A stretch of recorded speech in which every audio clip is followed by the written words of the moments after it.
திருமணம் என்பது நம்ம வாழ்க்கையில ஒரே ஒரு தடவை தான் ஒரு நல்ல நபரை தேர்ந்தெடுத்து நல்ல வாழ்க்கை துணையை தேர்ந்தெடுத்து நம்ம வாழ்க்கையை அது மூலியமா அமைச்சிக்கணும் அப்படின்னு நினைப்போம். ஈசன் அடி போற்றி, எந்த அடி போற்றி, தேசன் அடி போற்றி, சிவன் சேவடி போற்றி. வணக்க டிக்டாக் நண்பர்களே, இன்றைய பதிவுக்குள்ள நம்ம போகலாம்.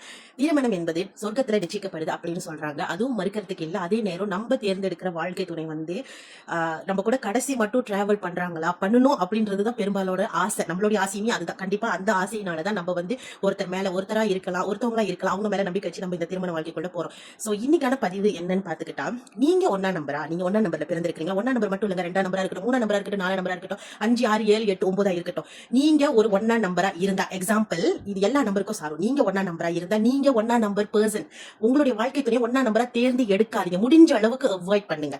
ஏன்னா உங்ககிட்ட எந்த ஒரு குணாதிசயம் இருக்கோ, உங்களையே பிரதிபலிச்சு இருப்பாங்க உங்களுடைய பார்ட்னர். சில பேரு இதை வந்து அவங்க வந்து ஏத்துக்கிட்டு இந்த வாழ்க்கையை வந்து அவங்க பயணம் பண்ணி போயிடுவாங்க. சில பேரால ஏத்துக்க முடியாம இந்த திருமண வாழ்க்கையில நிறைய வந்து மனக்கசப்பு, பிரச்சனைகள், இந்த மாதிரியான நிறைய விஷயங்களை வந்து கோட்ரூ பண்ணுவாங்க.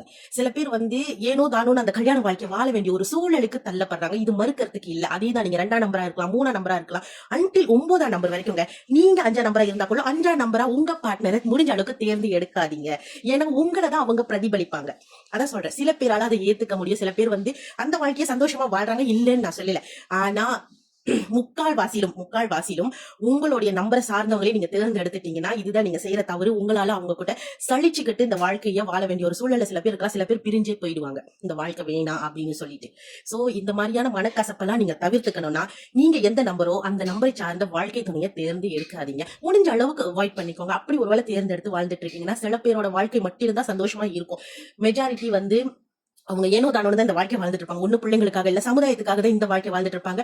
அவங்களுடைய பர்சனல் லைஃப் அந்த அளவுக்கு சந்தோஷமா இருக்காது. அது கூட்டு நம்பரா இருந்தாலும் சரி, உங்க பார்ட்னர் உதாரணத்துக்கு நீங்க ஒன்னா நம்பர், உங்க பார்ட்னர் 10வது நம்பரா இருக்கலாம், இல்ல 19 இருக்கலாம். கூட்டு இப்ப 1 9 கூட்டா 10ங்க. சோ 0 எப்பயுமே கணக்குல எடுக்கக்கூடாது. அப்ப ஒன்னா நம்பர்.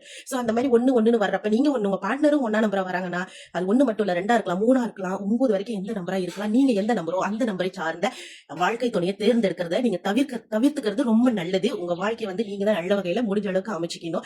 ஏன்னா எல்லாருக்குமே கல்யாண வாழ்க்கைன்றது மிகப்பெரிய கனவு தான். ஏன்னா வாழ்க்கை முழுசும் நம்ம அவங்க கூட தான் டிராவல் பண்ண போறோம். முடிஞ்ச அளவுக்கு நல்ல வாழ்க்கை துணை தேர்ந்தெடுத்து சிறப்பா வாழ்வோம். நன்றி, வணக்கம்.